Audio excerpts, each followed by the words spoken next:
Hablar de cómo construir el socialismo es un temita que creo que mucha tinta y mucha letra se ha corrido en el transcurso del tiempo. Quería proponer como para abordar el tema una serie de categorías para ir centrándonos en ella y para ver cómo deconstruimos lo que tenemos para ver cómo avanzamos. Dicho de otra manera, estamos montados en un espacio-tiempo, estamos visualizando un futuro o un proceso al que queremos abordar y venimos desde un pasado. Eso quiere decir que vamos a un sitio, venimos de un sitio y estamos en un sitio. Hay una meta, la meta es construir el socialismo, pero hablar un poquito de dónde estamos, ¿no? Eso quedaría como en los problemas científicos, el qué, el cómo y el cuándo. En ese cuándo, entonces ubicarnos un poquito en el espacio-tiempo para saber qué somos como sociedad venezolana, qué somos como producto de la historia y qué somos y por qué queremos abordar y llegar al socialismo. Hay un qué también implícito en esto, que es el socialismo, que también se ha corrido mucha tinta, mucha tela, para saber qué es socialismo, qué hablamos cuando decimos socialismo y por qué la palabra tiene unas connotaciones tan distintas. Y por último, el cómo, pero como es el último y nosotros estamos en un espacio de deconstrucción, por el último vamos a empezar para llegar al primero. Y es una de las cosas que más tomamos o destomamos en cuenta. Una de las cosas que más ignoramos es el cómo. Vamos a ir haciendo para allá y a medida que vayamos haciendo ya veremos cómo lo hacemos. Cómo vaya viniendo, vamos viendo, es parte de lo que se nos endilga a los venezolanos. Y el cómo es lo esencial de cómo produces una cosa, aunque sea hacer el platico de caraota, hacer la producción de muebles o abordar qué es socialismo, ¿no? El método, entonces, viéndolo desde el punto de vista ya de ciencias sociales, el método se ha querido tomar como algo que está aséptico, que no tiene detrás nada que lo vea, pero el método es lo más ideológico que hay en todo el abordaje del conocimiento. Lo metodológico nos dice a nosotros tras de qué tenemos. La teoría liberal siempre ha querido y ha hecho hincapié en ir de lo concreto a lo abstracto, de lo individual a lo global, de lo poquito a lo mucho, para explicarnos las cosas. Entonces nosotros podemos, por ejemplo, retomar ahí cualquier conocimiento científico que tengamos. Newton le cayó una manzana en la cabeza, se agarró, se puso a pensar, hizo la teoría de la gravedad, ¿verdad? Agarró Darwin, vio una mariposita que cambiaban de color, unos pajaritos que el piquito se les transformaban y listo, hizo la teoría de la evolución. Pero hubo un personaje muy famoso, que a lo mejor es el centro de todo lo que tenemos aquí, que se llamó Carlos Marx. Y Carlos Marx dijo, la cosa no es así, la cosa es al revés. Tenemos que ir desde lo abstracto a lo concreto, desde lo global a lo individual, porque el todo es lo que supedita y actúa sobre las partes. Si lo chiquitico está supeditado por un todo. Eso Marx de alguna manera lo llamó superestructura. Dijo, la vida social que nosotros tenemos está puesta y está influenciada por una serie de valores y de cosas que están allá arriba, y esa serie de valores son las que nosotros nos dicen como individuo, como persona, qué es lo que vamos a hacer con nuestra vida.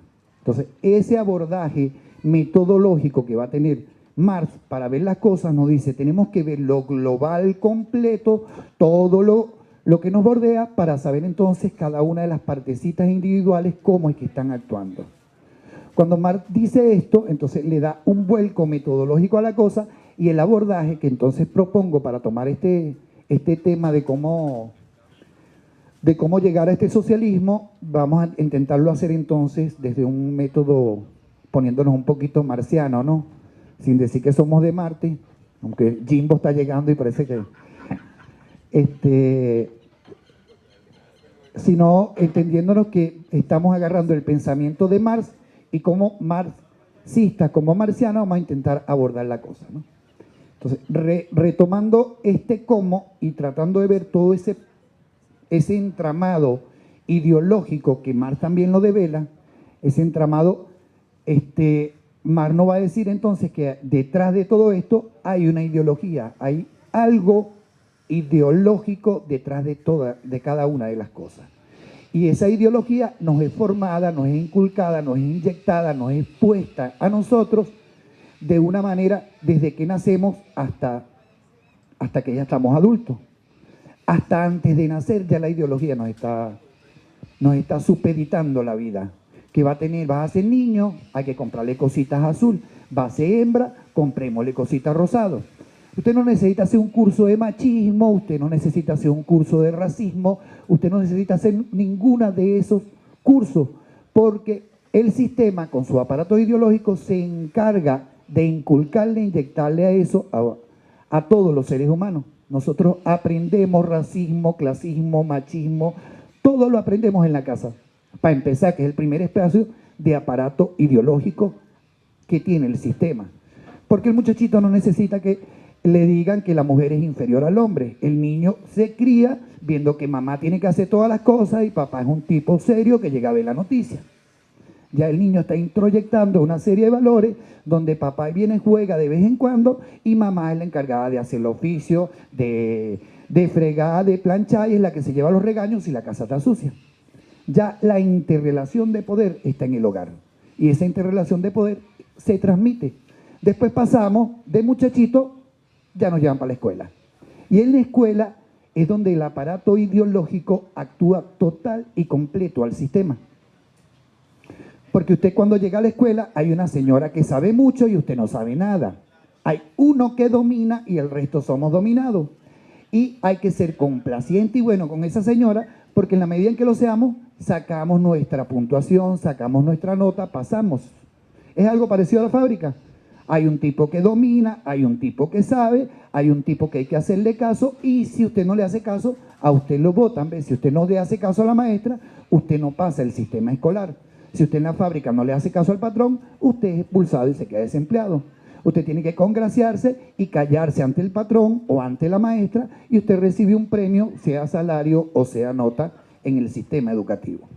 Ya entonces la introyección de esos valores ya se va arraigando más en nosotros. Y después todos los espacios que va a tener la religión, los medios de comunicación, todo eso nos hacen a nosotros, seres humanos, creyéndonos dentro de nuestra individualidad que nosotros pensamos por nuestra cuenta, creemos por nuestra cuenta y decidimos por nuestra cuenta.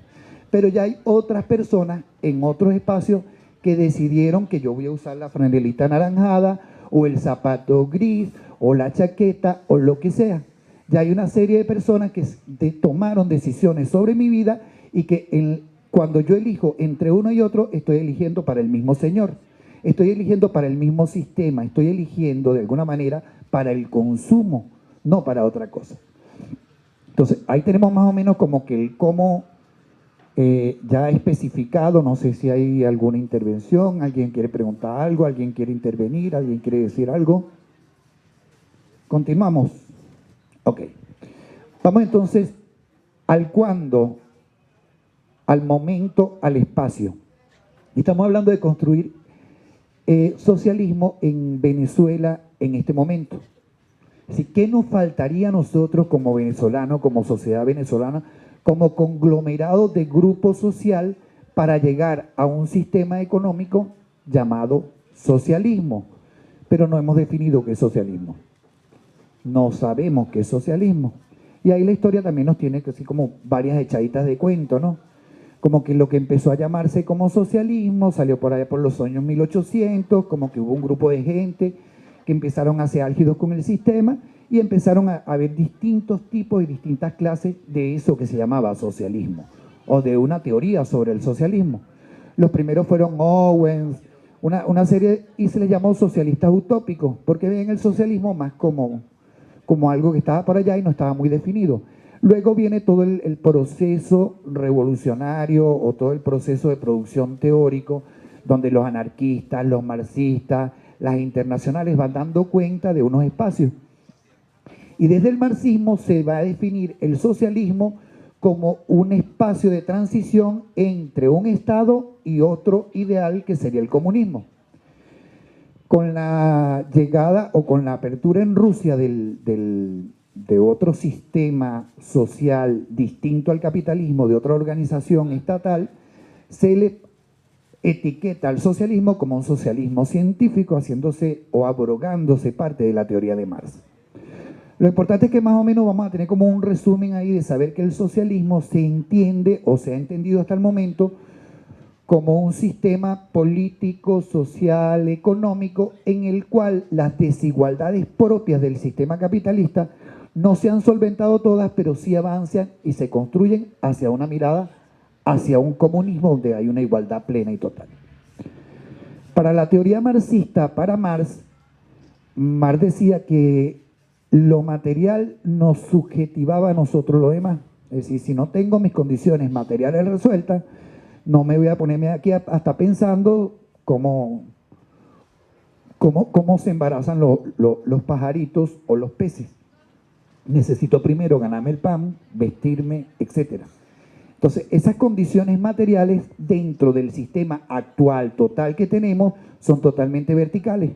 El gran jefezote arriba, que es el que se gana los reales, y el obrero abajo, que es el que más hace y el que menos gana. Eso es una estructura vertical capitalista.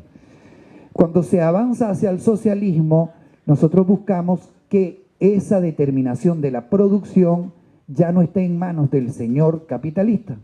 Hablar de socialismo es hablar que los medios de producción pasan a la colectividad. Se socializan los medios de producción. Esa palabrita que la hemos escuchado desde hace mucho tiempo, la socialización de los medios de producción. El que todas y todos seamos dueños de todo. De la Polar, qué sé yo, de los Mendoza, de los Cisneros, de todo. Ese es dar el paso hacia eso, ese es el gran problema. Porque se dice facilito, se entiende fácil, se pronuncia rápido, pero hacerlo pasa por, volviendo a Marx, por el cambio en la infraestructura. Porque los procesos políticos, los procesos sociales, cuando se intentan entender, sabemos que estamos con determinada serie de valores dentro de ellos y los valores no se cambian de un momento a otro. Si yo tengo valores religiosos en los cuales creo, y viene el compañero Leno a decirme, a hablarme de su ateísmo, es obvio que yo voy a tener una barrera total y completa para no creerlo. Porque yo creo en Dios, porque yo creo en la Virgen, porque a mí me lo enseñaron, porque mi abuela lo hacía, porque mi tatarabuela, porque etcétera. Y en esa cadencia a mí no me saca nadie de mi cristiandad. Entonces, eso nos pasa solo con la religión, eso nos pasa sobre todo con los otros valores de vida, con los valores con los cuales interactuamos, con los valores con los cuales creemos, con los valores por los cuales vivimos, lo que tenemos como meta. Mi meta es mudarme del barrio, vivir en el cafetal, una camionetota, no ser obrero, ser coordinador, ser esto, ser dueño, ser lo otro. Entonces, no importa que el espacio esté socializado o no, si los valores que me permean a mí como ser humano están construidos desde otra óptica. Eso va a influenciar totalmente todas y cada una de las cosas que hacemos. Dicho de otra manera, es casi netamente imposible construir socialismo si no se construyen valores socialistas. Si nosotros no logramos interiorizar y deconstruirnos como sociedad con los valores que nos inyectan diariamente desde todos los espacios, desde todos los ámbitos, desde que usted prende el cine y usted ve una película, esa película está cargada de valores ideológicos. Cuando usted escucha la música, eso está cargado de valores ideológicos. Cuando usted se monta en el autobús, se monta en el metro, cuando prende el radio, cuando llega a la casa, cuando compra el libro, cuando reflexiona, cuando se baña, la forma en que se baña, los productos con que usted se baña, los productos con que se cepilla, lo que usted come, cómo se produce lo que come, todo eso tiene detrás una serie de valores ideológicos. Porque yo uso tal marca porque es mejor. Entonces, deconstruirnos como sociedad para construir un socialismo pasa por empezar a deconstruir entonces todos los procesos que nosotros tenemos como valores. Entender que el bien es colectivo, o volviendo al método de Marx, que el beneficio está en todos primero para después llegar a la individualidad. Y no como nos construyeron, como nos hicieron, pensando desde lo individual, para llegar a lo global, para llegar a lo total, para llegar a lo todo. Me importo yo, primero yo, segundo yo y tercero yo. Pero yo como ser humano, yo como persona, yo soy nadie sin la sociedad. Ninguno de nosotros es nadie sin la sociedad. Es imposible. El ser humano es quizás el único mamífero que no puede criarse solo, el más desamparado, el más voluble, el más vulnerable de los mamíferos, es el ser humano. Usted ve un potrico naciendo y a los 2 segundos camina, busca la teta y corre. Nosotros pasamos 4, 5, 6, 7 años, 8 años, 10 años, dependiendo del adulto. Y si la vida nos toma en otro camino, olvídense. Entonces, cuando yo me paro como individuo y yo veo mis zapatos, veo lo que yo almorcé, el papel donde lo envolvieron, lo que contenía ese sándwich, quién cosechó la lechuga, quién hizo el tomate, cómo ese tomate llegó hasta ese sándwich, el pedacito de jamón, el pan, la harina, la chaqueta que tengo, en qué petróleo fue sacado para hacer este material, qué chino, qué taiwanés, qué hindú trabajó en una fábrica para hacerlo, qué mujer en México o en Guatemala cosió el cierre, cómo se embalsamó cada una de las cosas que hicieron posible que esta chaqueta llegara a mi mano, por tan poquito, por tan poco costo, porque si yo tengo que agarrar una lana, llevármela de África, para llevarla para Tailandia, para hacerlo con un material, pagarle a eso, para que lo traigan para México, coserlo, llevarlo para una fábrica, para que lo confeccionen, montarle un cierre con un plástico, hacer todo eso, gastaría más de $20,000 en una chaqueta que no llegó a 50 bolívares. Entonces es ilógico que esa serie de cosas me hagan pensar a mí que yo soy un ser humano independiente. Cuando yo dependo de todo el conglomerado social en todos los aspectos. Mientras que el sistema me dice, yo soy uno, yo me importo y yo soy solo. Entonces usted puede verlo en la película donde un solo tipo agarró a los 200 bandidos, los 500 terroristas, agarró, violó la ley, paz, y salimos del cine con aquella, ay, si yo fuera como el héroe fulano o la heroína fulana. Esa inyección de valores son los que nos dicen a nosotros que no nos podemos parar mañana y decir, estamos dispuestos como conglomerado social, como grupo social, como país, a hacer que Venezuela sea socialista ya mañana. El trabajo entonces está enfocado en ver cómo revertimos todo lo que tenemos aquí en el hipotálamo, aquí en el cerebelo, aquí clavado dentro de la cabeza, aquí, todo eso que nos hace a nosotros actuar diariamente, cómo lo vamos revirtiendo. ¿Cómo hacemos posible, cómo es realidad, verdad, cambiar los valores que tenemos? ¿Cómo cambiamos una sociedad de consumo total y permeado ese consumo y esos valores aún dentro de las instituciones del Estado que permiten estos espacios para hablar de ello? ¿Sí? ¿Cómo nosotros podemos ver la verticalización de la realidad y tratar de pensarla en una horizontalización? Si nosotros todavía dependemos de un presidente que tiene un ministro, que tiene un coordinador, que tiene un organismo, que tiene un jefe, que tiene y abajo la señora. ¿Sí? Nuestra vida diaria, nuestra vida material, nuestra subjetivación está hecha de forma escalonada para ir viendo qué quiere el superior y hacerlo del superior y no deconstruirlo, no hacer lo que quiere la gente y decirle a la institución, decirle al gobierno, decirle al Estado, decirle al resto de la sociedad lo que nosotros queremos como colectivo es que se haga este tipo de camisa o comamos este tipo de cosas o construyamos este tipo de carro o tengamos este tipo de acceso de bienes.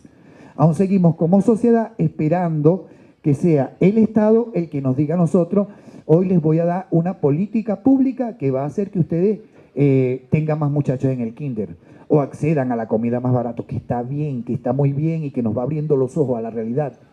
Pero en el momento en que empecemos como colectivo y le digamos al Estado, y cuando hablo de Estado quiero hacer un paréntesis y una diferenciación, porque Venezuela tiene una particularidad muy linda, ahora introduciéndonos en el cuándo, en el dónde.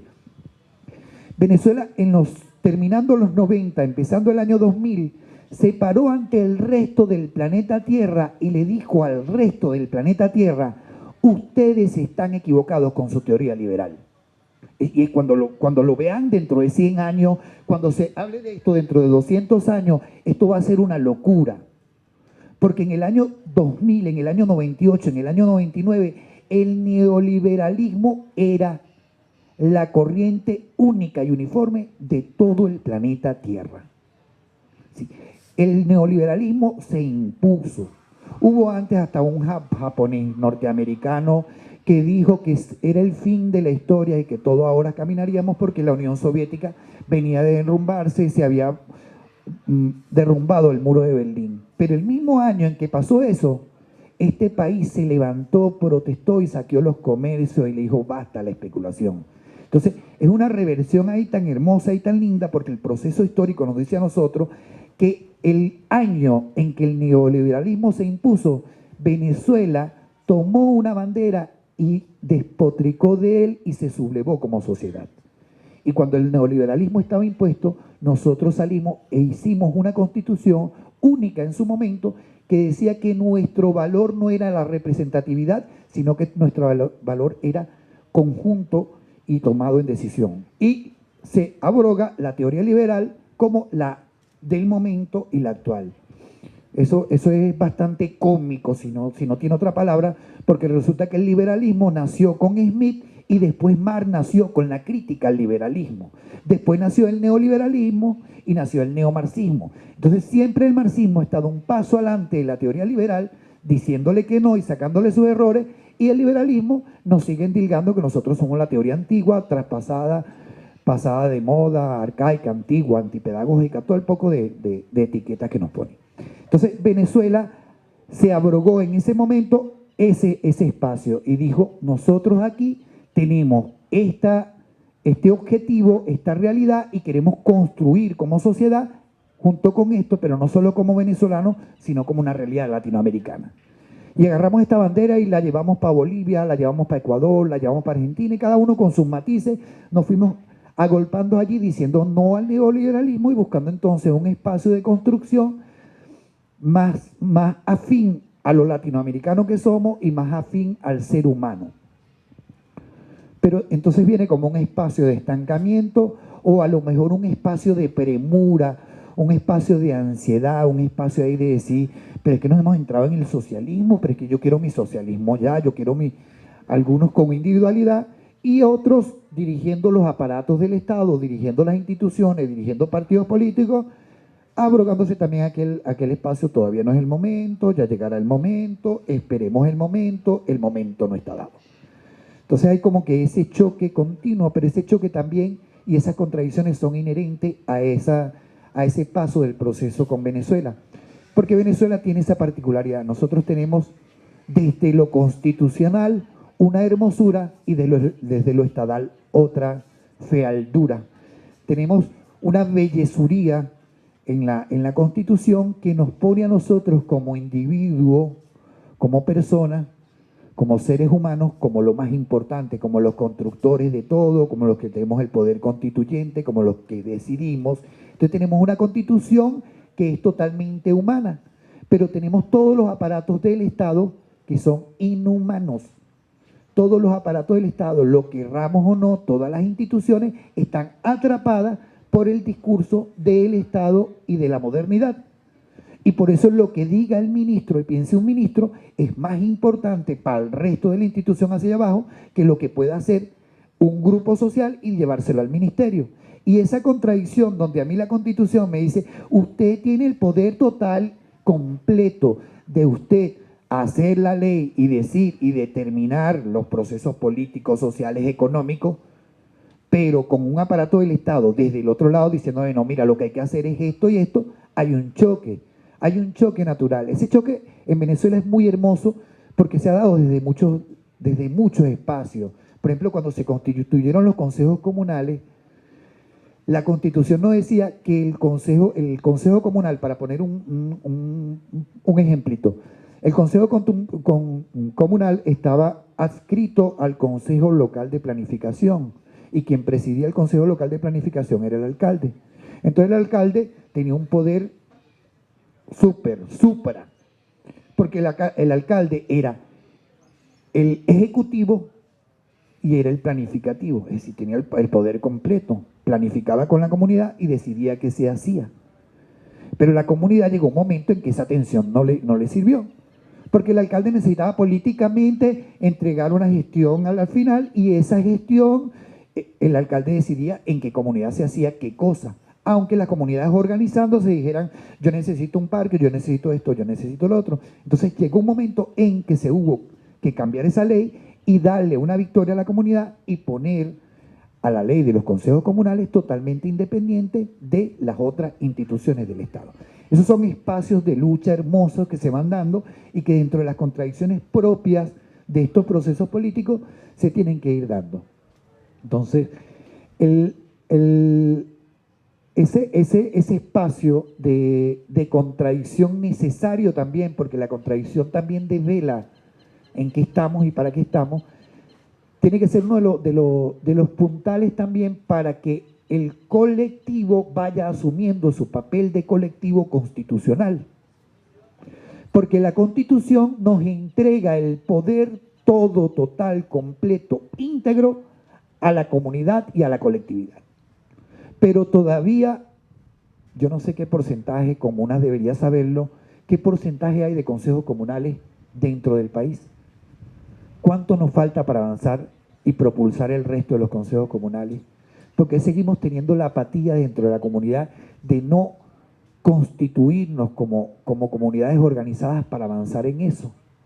Y entonces, como contradicción, le vamos añadiendo, sí, pero es que entonces las instituciones del Estado han agarrado a los consejos comunales para hacerlo como ejecutores de su política. Hemos agarrado a los consejos comunales como Estado para que sean, ¿cómo se llama?, el ejecutivo en la comunidad y terminen haciendo lo que yo quiero como Estado, es decir, hay una cooptación de ese poder popular por parte del Estado. Todas estas contradicciones que se nos van dando, nos van diciendo como que estamos en la vía, estamos en el camino, la ruptura que hicimos en los años 90, la ruptura que hicimos en el 89, los procesos políticos que hemos vivido en apenas 12, 13, 14 años, porque son poquitos, porque son chiquiticos, porque los procesos sociales tardan siglos, porque la interiorización y el cambio de valores no se hace en un momento u otro. ¿Cómo cambiamos nosotros el sistema educativo? ¿Cómo cambiamos eso que estábamos diciendo al principio, que el maestro, la maestra, el profesor y la profesora entiendan que el que tienen al lado no es un alumno, el alumus del latín, el sin luz, sino que es un ser allí con conocimientos, con experiencia y que tiene tanto que enseñarle a ese profesor como el profesor a él? ¿Cuándo vamos a dejar de quitarle o de ver la educación como una serie de contenidos? ¿Cuándo vamos a ver la educación de una manera total que no sea que todas y todos tenemos que saber lo mismo? Es decir, usted va a estudiar arte, usted tiene que saber física, química, matemática. ¿Y para qué? Yo voy a estudiar arte, yo quiero ser pintor, yo quiero ser músico. No, usted tiene que pasar por un bachillerato, usted tiene que ver matemática, física, química. Si no está raspado, y si está raspado no pasó el bachillerato, si no pasó el bachillerato, usted no puede entrar en la universidad, exactamente. Entonces, si yo quiero ser físico, quiero ser químico, yo tengo que ver filosofía, yo no quiero ver eso, pana, eso me fastidia, eso no, yo quiero irme por un laboratorio, yo quiero hacer experimentos, yo quiero hacer esto. Nuestro sistema educativo diseñado justamente para amaestrar al ser humano son los que seguimos usando. ¿Cuándo vamos a darnos de verdad la conciencia de cambiar ese sistema educativo? ¿Cuándo vamos a empezar a cambiar realmente los sistemas de producción? ¿Cuándo el esfuerzo de las comunidades, del Estado y las instituciones va a ir ya completa y concreta? No en hacer cooperativas, no en hacer EPS, sino en hacer de verdad sistemas productivos que vayan en beneficio de un colectivo y con una mirada colectiva. Estamos recordando un poquito antes de empezar el programa una de las cosas que afirmó Simón Rodríguez. Simón Rodríguez dijo por allá con Sociedades Americanas, 1828, que si para fabricar corta uñas se tenía que convertir al obrero en máquina, él prefería cortarse las uñas con los dientes. Sí, la mecanización de los sistemas productivos nos hacen cada vez más pobres espiritualmente, intelectualmente, económicamente. Si nosotros no empezamos entonces ya a dar los pasos necesarios para hacer esos cambios en esos aparatos ideológicos, nos vamos a quedar como la Guerra Fría, como ese proceso que se llamó la Guerra Fría, donde una potencia, Estados Unidos, y la otra potencia, Rusia, desarrollaban armas como locos. Yo hice la bomba atómica, yo hice la bomba de hidrógeno, yo hice el misil sin alcance, yo hice el misil invisible, yo hice el misil que mata solamente personas negras, yo hago el misil que mata solamente mujeres negras que viven en África y así, exacto. Y es un cambio horrible donde no se lograban enfrentar a los unos, pero estaban allí metidos en una guerra, en una construcción de una guerra que no se llegaba a dar. Y a lo mejor el temor de algunos de los que tenemos esta premura por ver mañana el socialismo, por ver mañana materializada una sociedad distinta, por ver construido un espacio donde, aunque hayan diferencias, seamos un poquito más justos y más cónsonos como sociedad, donde la dirección de las cosas no esté a cargo de la visión de una sola persona, sino con la visión de todo el colectivo.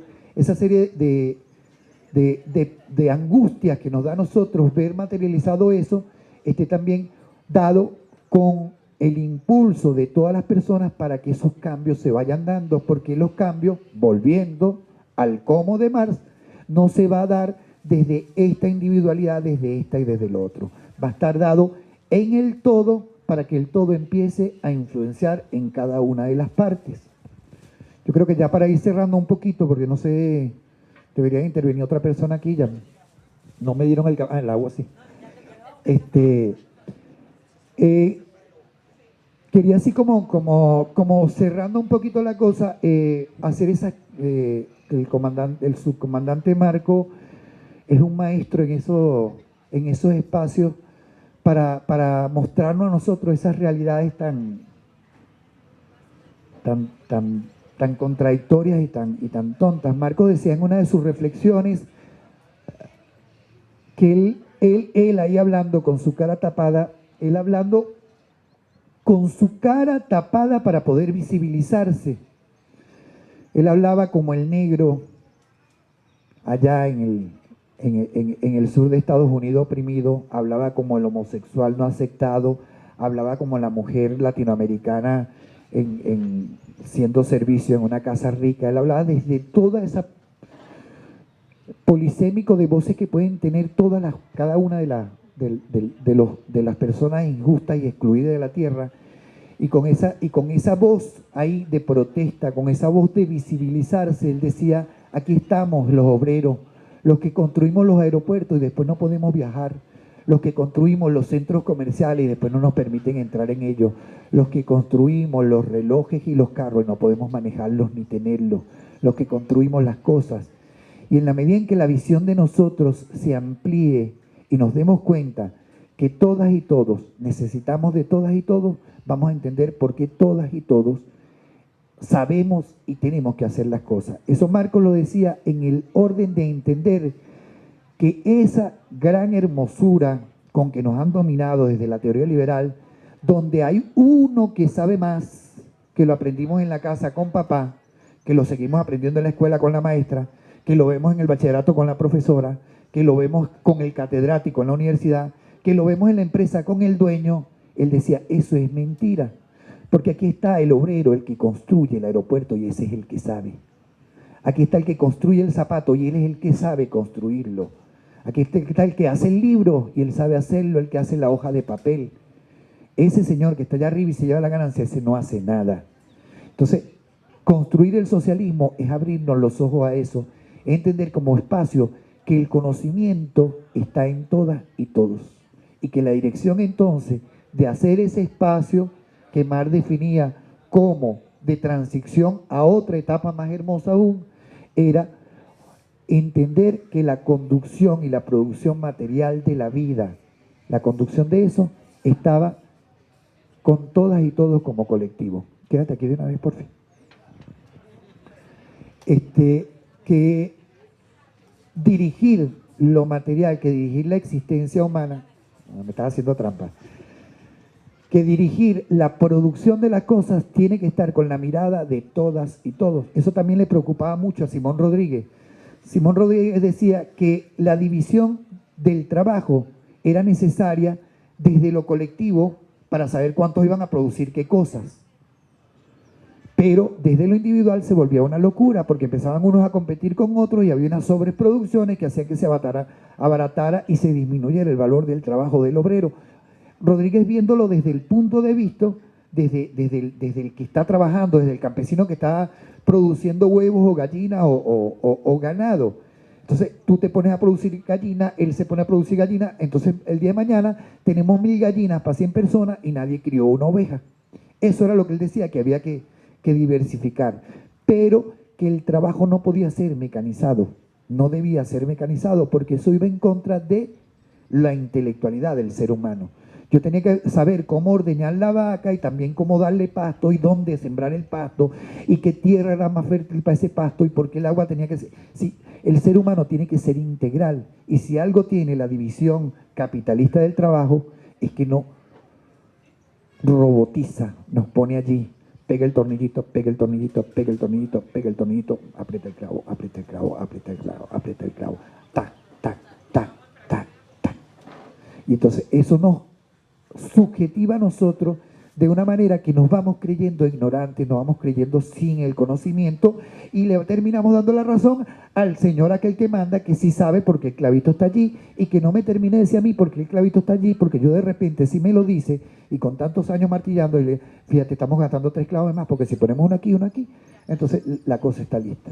Entonces eso es pensarnos el espacio desde la comunidad, es empezar a empezarnos cómo el poder desde todos los ámbitos, desde el económico, desde el político y sobre todo desde el conocimiento, tiene que ser social, debe ser social, es social y no nos hemos develado que es social, y cuando quitemos ese velo de social, entonces podremos caminar juntas y juntos todos agarraditos de la mano para construir una sociedad distinta donde cada uno podamos meter la uñita y decir, no le eches tanta sal, no le eches tanta azúcar, van 2 o 3 clavos, o hacemos el libro de 20 páginas o de 40.